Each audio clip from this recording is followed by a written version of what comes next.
All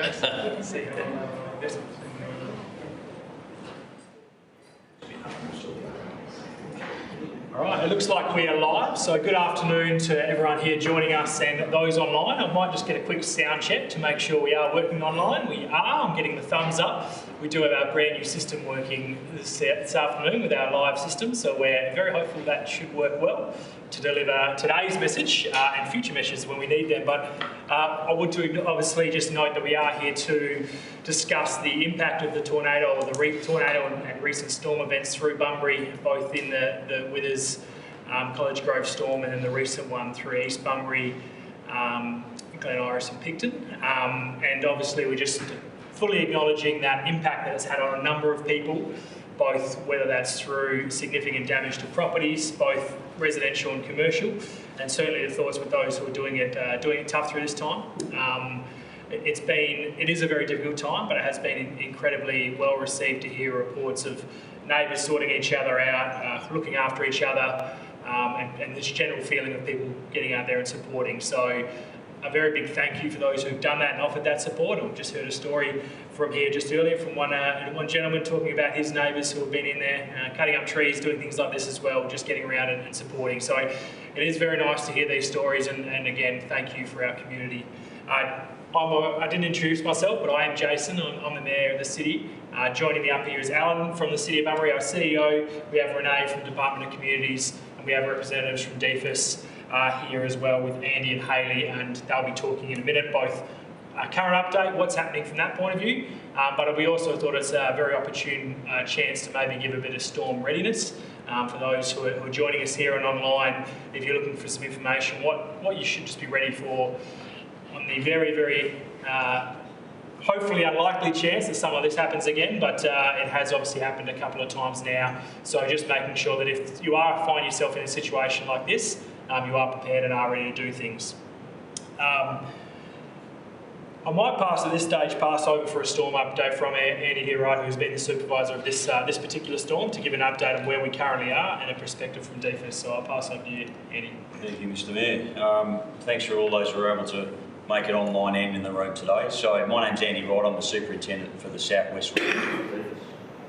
So for both of the freak weather events that we've just experienced, I sit normally in the Regional Operations Centre here within the region and coordinate some of the responding resources. So for us, of course, we look after the State Emergency Service, the Career Fire and Rescue, the Volunteer Bushfire Brigades, Volunteer Fire and Rescue, and help coordinate that response, as you've seen over these last two, I'm going to call them freak weather events. If I can just give an update on the Withers storm, the first Bunbury tornado, you'll be across the fact that our response in the community from the DFIS perspective is finished. We did what we could with the SES crews and made many areas of that storm area safe.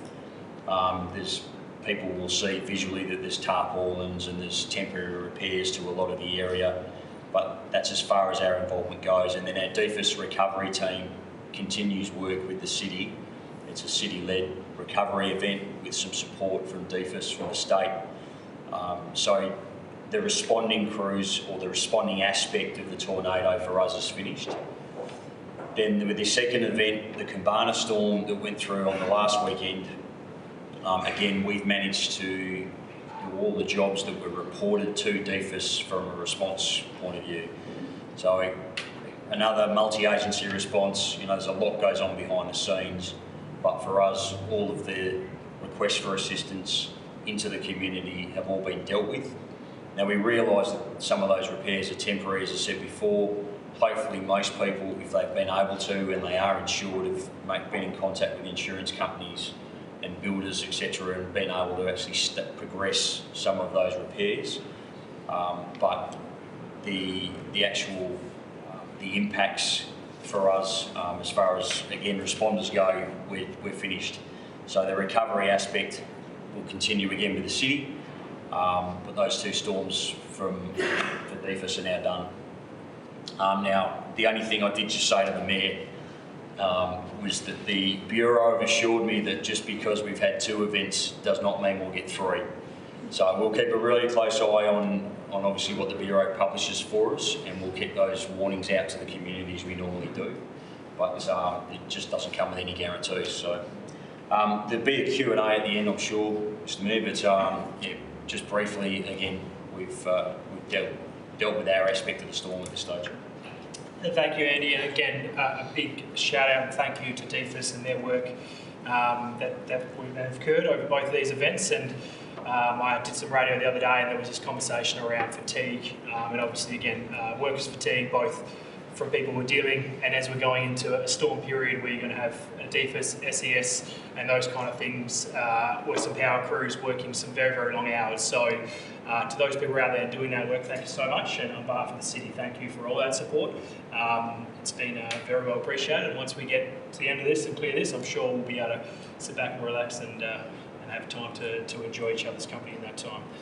So as we indicated there, this has been a multi-agency group, and there's been a number of agencies at the room, and another agency that's been at the forefront supporting those, especially with the withers scenario, the first with residential people who are displaced, and being the Department of Communities, but we've obviously now got similar circumstances here going on. So Renee from the Department of Communities is going to give us an update on what's happening there. So thanks, Renee.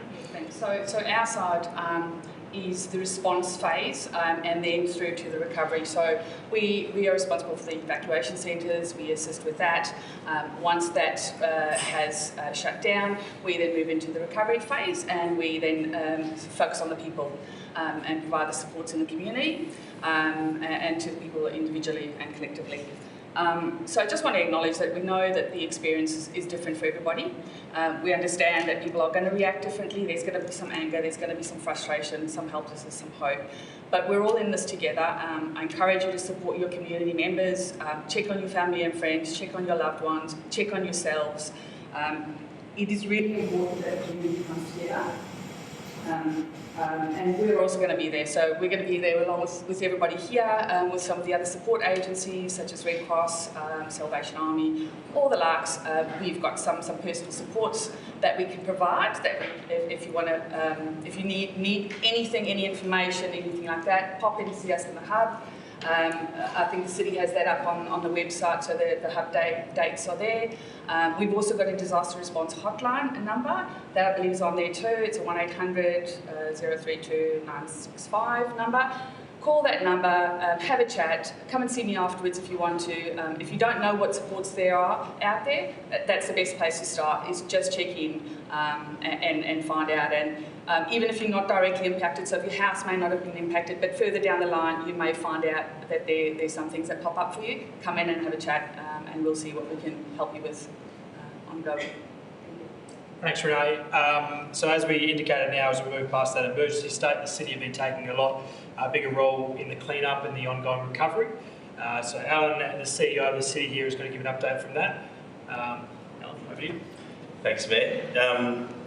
Look, first of all, two storms, both the one on the 10th of May and the one on the 1st of June have been enormous for everyone involved. And I think, Andy, the work of DFIS and the SES and the work of all of it, the state partners, and Renee from communities has been really, really important, and we couldn't have achieved anywhere near what we've achieved without the support of the state agencies. So I just wanted to say that up front. To our own staff, they've done an enormous job as well, and many of you in the community have seen our staff out, trying to support, but also, leading the recovery and the work that's been done to try and clean up the debris and support. With the first one, obviously a lot of asbestos and damage to residential, and the second one, probably a lot more damage to some infrastructure, but also trees, commercial properties, etc. So, and I'm really, as CEO, proud of the staff for the work that they've done in the additional hours, the support of a lot of the staff that are in this room that have given up their weekends to support at the time of need. So that's a really, as I said, really proud as CEO to see the way that we've come together. This week, the focus has probably been on cleaning up the debris, and I drove around with us in particular on Tuesday, and you just realised that we had to get our skates on to start to fast track the cleaning up across that Storm 1. So all indications from the work that's been done, particularly around Wednesday, Thursday and today, is that we've got 90 to 95% of the debris in Storm 1 that's been collected. So that's an enormous effort. In terms of Storm 2, we're probably about 50%, so there's still a significant amount of debris, trees, etc. that still needs to be picked up. PCYC, if you've driven past there, you've seen probably the northern part of that building that's now been, the demolition of that has occurred. So again, to try and make that safe with what we're expecting, potentially this weekend, and a whole lot of other clean-up that has been done on some of the other assets. Surf Lifesaving Club, I think we've now got that back in our depot, the remains of that building. So that has been a real focus and work out, this is, we're working with the state government and the state recovery team on the process for how we'll recoup some of the cost of this over time. But the most important thing for me this week was to try and get the debris cleaned up and to get the place looking like we wanted to, but also to help with if we do have another event, that we don't have debris that's potentially going to be flying around. From a city point of view, and I think that it is now a local recovery, so it is being led by the city with support by the state and with our other agencies across the state.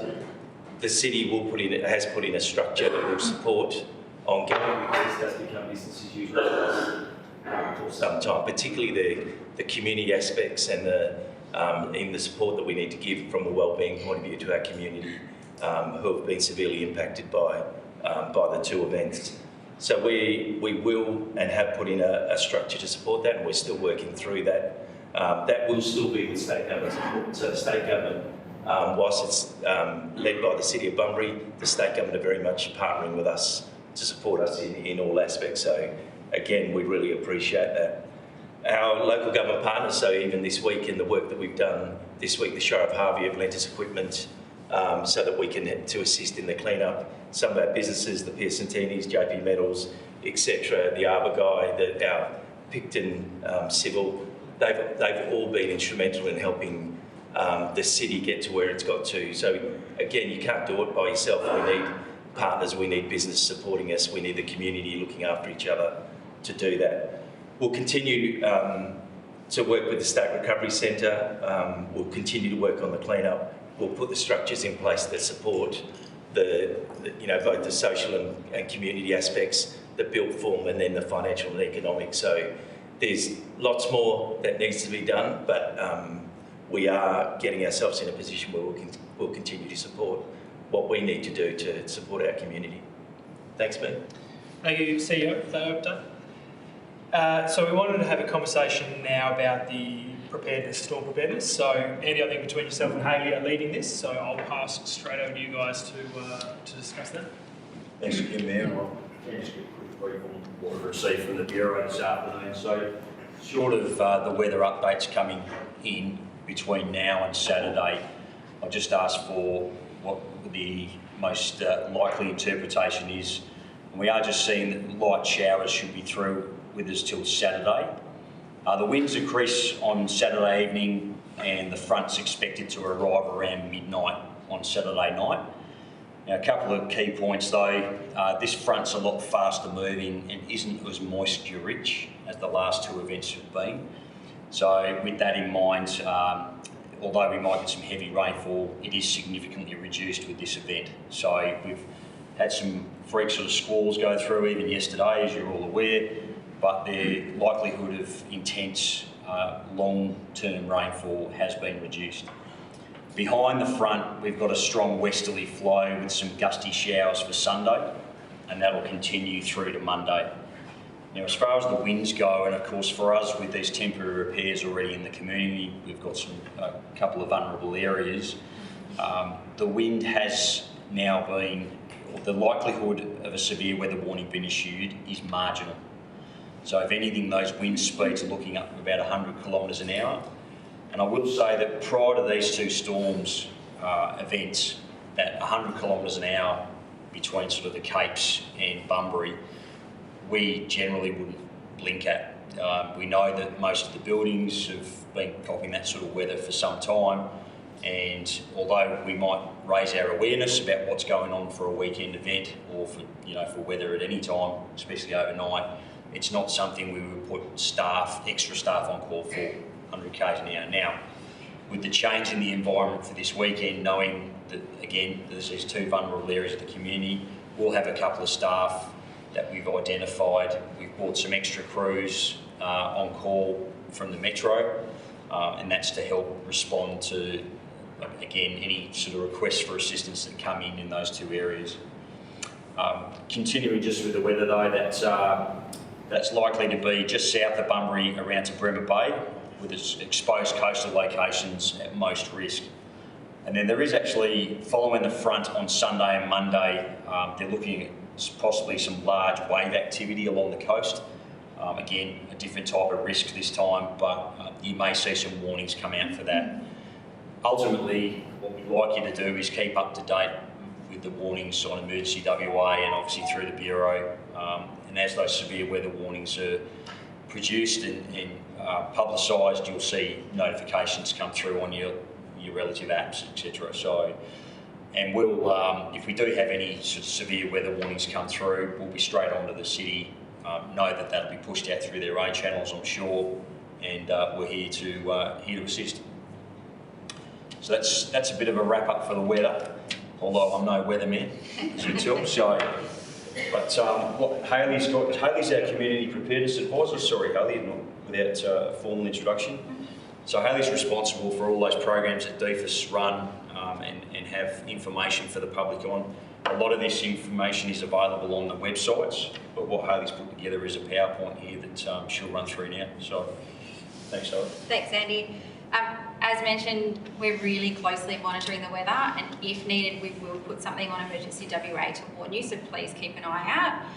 That said, any storm can do damage, particularly if you've got things around your home that are perhaps loose, etc. So today I just want to give you some practical tips on things you can do to prepare your home and its surrounds, but also if we do get a severe storm, how to respond and what to do in that instance. So we're going to look at preparing your home. We'll talk a little bit about packing an emergency kit and creating a relocation plan. We'll talk about what to do before, during and after if that storm hits, and when to call the SES. So in any given year, there can be more than 200 severe storm events in WA, so it's not uncommon. We're quite used to it, right? But that said, they can bring things like tornadoes, lightning, hail, flash flooding, which we saw yesterday, quite deep in Dogella, gale force winds, which we saw last weekend. There are some steps you can take to prepare yourself, your family and your home to try and limit the damage that those things do. So around your home, most of that storm damage occurs from things like loose, rusty or broken roofing materials. So particularly having had those last storms, having a look and making sure none of that stuff is there from the last storm. Loose items around your home, which can become projectiles if the wind picks them up. Trees and branches, or blocked and overwhelmed gutters and downpipes. So think about the amount of rain that we've had recently. Your soak wells are potentially pretty full. You might have some blockages in your gutters and your downpipes. So taking a look at that while we've got a little bit of sunshine ahead of what potential weather we might have. Checking your roof and walls for damage before and after every storm. Things like broken tiles, cracks in your walls, anywhere that wind can take hold or the water can get in. Looking for tree branches which overhang your home or near the power lines to your home. Ideally, we don't want that branch to fall and cause you to lose power. Checking for weak or cracked branches and looking for debris caught in your trees. When we've had weather events like we've had recently, things can get picked up that don't belong there and you can find them quite a ways above head height, so just having a look up.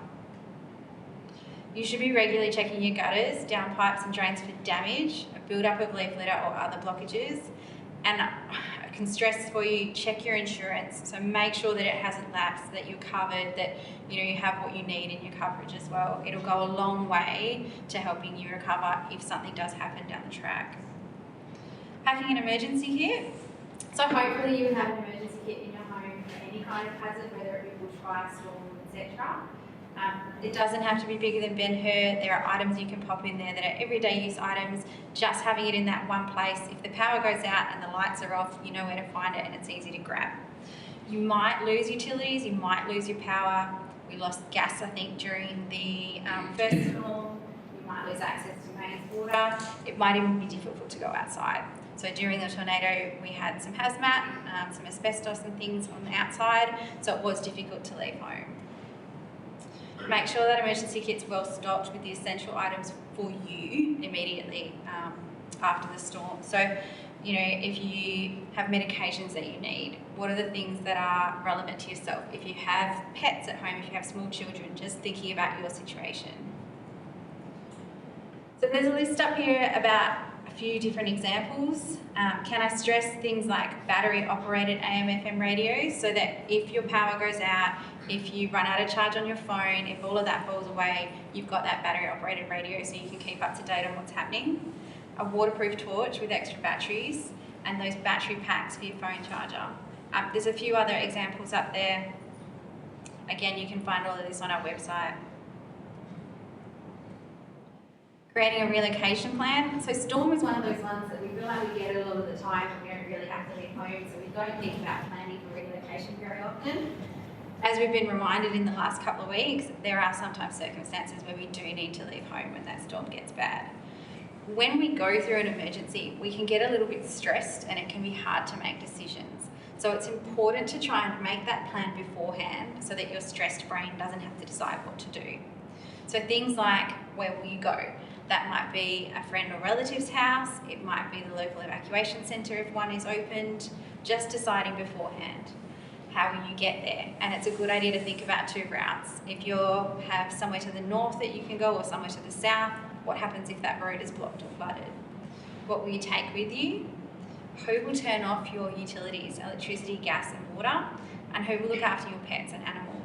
So one of the biggest reasons that people make poor decisions during emergencies is around their pets and animals, so it's a really good idea to include them in your plan. So what about before, during and after?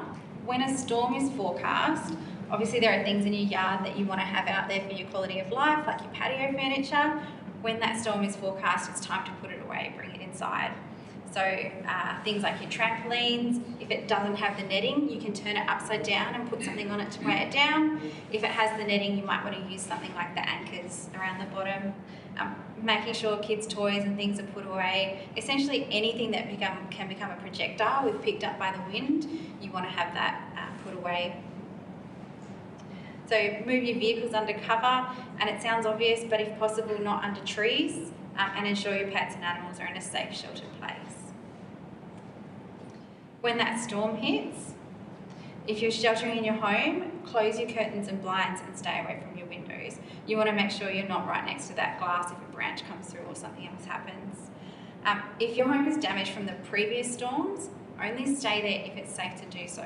If it doesn't provide adequate shelter, plan beforehand to relocate to a friend or family member's house.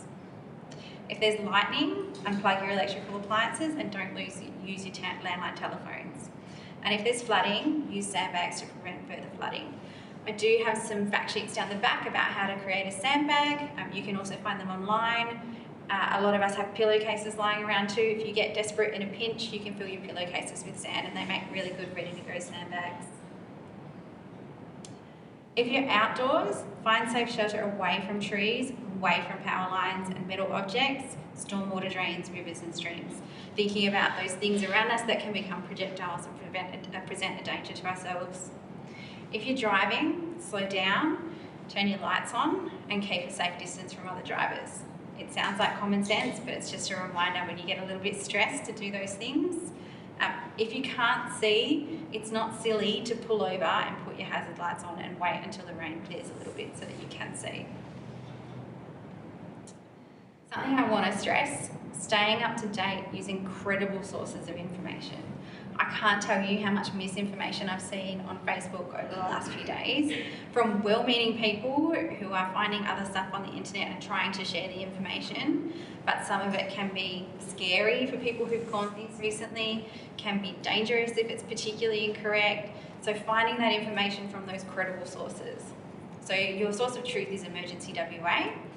emergency.wa.gov.au. Any more warnings issued by the Bureau, we'll pop those on Emergency WA for you as well. Obviously the BOM website. 13 DFES. So when we have warnings on Emergency WA, for those that can't or don't want to use the internet, you can call that 13 DFES number and you'll get a pre-recorded voice of the warnings, reading it out word for word. DFES Facebook. So DFES State Facebook page do publish our warnings. They typically only publish the first one, so you will need to move back to Emergency WA to get those updates. Your local ABC radio. So that's important in case you lose power, your internet goes down, NBN, whatever else happens.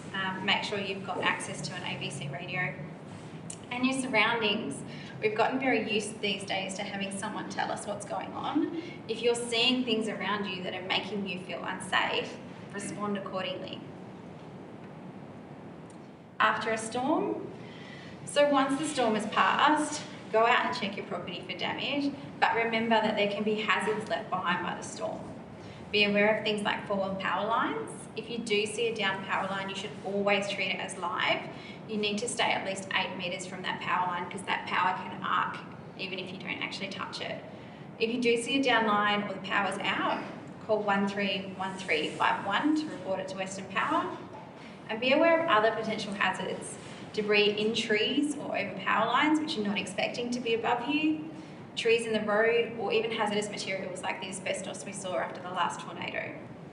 Please also check on your neighbours, especially if they're elderly or have disabilities. We had a few people after the tornado that were quite isolated.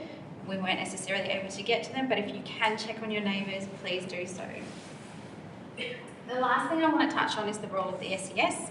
There can sometimes be a little bit of confusion, either reticence to call because we don't want to ask for help, or perhaps we're calling when we might be able to look after things ourselves. So during storms and other natural hazard emergencies, SES volunteers help the community by doing things like making temporary repairs to your homes or businesses. They're not making any kind of permanent repair, that's for you to sort out down the track. They're just there to make sure that that situation is as safe as we can get it for you going forward. Clearing fallen trees, helping us get access, etc. Rescuing trapped or injured people, sandbagging areas in danger of flooding, or assisting in the relocation of people. So if your home is badly damaged by a storm and you can't fix it yourself safely, you can call SES on 132 500.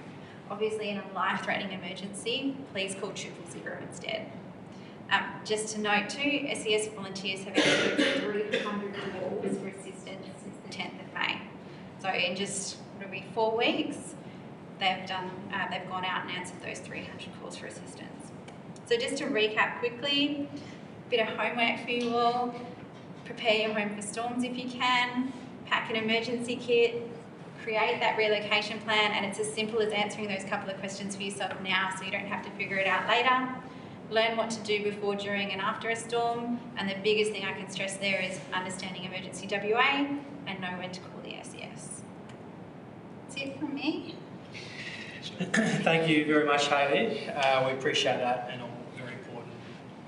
So we obviously are out of time to take some questions either about the Storm 1, Storm 2, or any of the information that Hayley's just provided. So happy to check from the floor first, and then we'll go online if there's any questions from any of the stuff there. So any questions from the floor? It's a really basic and simple one. I don't even have a landline, but just in case it helps some people that don't have all the technology. What is the actual number for 13 DFES, please? Hayley? 13. No. I didn't know how you missed the DFES stuff if I was at someone else's house. Very good point. Have a look. Very good point. And as you can see, it's not the first thing that comes to mind for our DFS crew. So So it's 133337. Oh, 133337. Thank you. Thank you. Good question. Probably one of the best questions I've had. 133337. Perfect. And part of your pack, maybe write that number down as well. Thank you. Further questions from the floor? Yes, I have one, Mr. President, the CEO, I think, ultimate, absolute care care consideration for your parks and garden staff. I think they're fabulous in what they do. This really comes from my wife. She's really concerned about many of the trees that have fallen, some still with some rooting that is holding it. I'm assuming you've got your arborists looking very hard at saving as many of those trees as we can. Would that be the case? Yeah. Thank you. Thanks for the question. Absolutely. You know, obviously there's a lot of damage and debris, and we need to make assessments on some of those trees. And we've got our contractors and principally the arbor guy that would be making some of those assessments about whether the trees have to be removed completely. The other complication when we do that is the servicing that might be there as well. So generally, you know, some of the discussion over the last few weeks has been about making sure that when we do it, that the ATCO gas are there just to ensure that if we're going to remove the tree completely, it's safe to do so. So and some of the trees have uprooted some of the mains as well. So look, our position is, you know, our tree canopy is pretty important to us, and we've lost a significant amount of trees in these two events, and particularly the second event. So there's lots of replanting we're going to have to do after this event as well. But we'll certainly try and keep where they're safe. We will keep as many as we can. Thank you. Questions online? No questions online. No questions online? I've got a small question. Yeah, absolutely. I'm in the East Bunbury area, forestry. Some of our neighbours have lost fencing.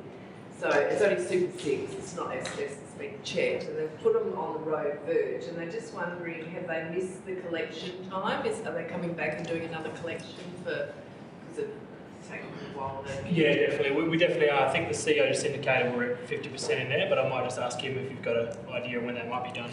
Yeah, so that's correct. So as I said earlier, looking around the city following the 10th of May event and this most recent event, it's really important that we can start to collect all of the debris, and I think that we've even today collected a truckload of asbestos just from Storm 2, if I call that. So there's more work to do. We've only got 50% of the second event done, and probably 90 to 95% of Storm 1. So we'll continue to do that into next week. So they just leave it and you'll come? Yeah.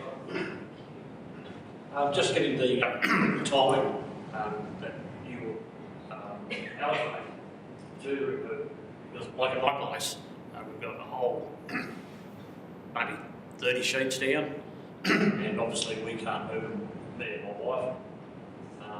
So they're going to be stored in our backyard at the moment.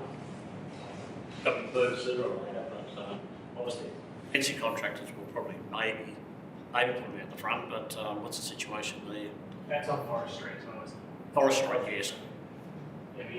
We might have to take that one. Yeah, so we're happy to take that on notice. As I said, the intent is really to start to collect all of the debris from both storms, and we're pretty well organised to do that. We got through a significant amount of work over Wednesday, Thursday, Friday, but there's still more to do. So we'll get to that next week. Yeah, the insurance company put up a temporary fence at our place, to keep quite a safe type thing, but we're actually going away to Adelaide on Tuesday, so it's all just lying there. So So if you, I might get a chance to get it out there. We'll have a chat after this We'll meeting, have a chat, and see if we can tie up when that's looking to be done next time. Yeah. Any further questions? And obviously the team's here as well, along with a number of the members from the city and agencies here as well. So we're going to have a conversation afterwards. And those online, if something comes later, obviously you can ring the numbers 133337 for DFIS if it's there, and the City of Bunbury numbers that we have.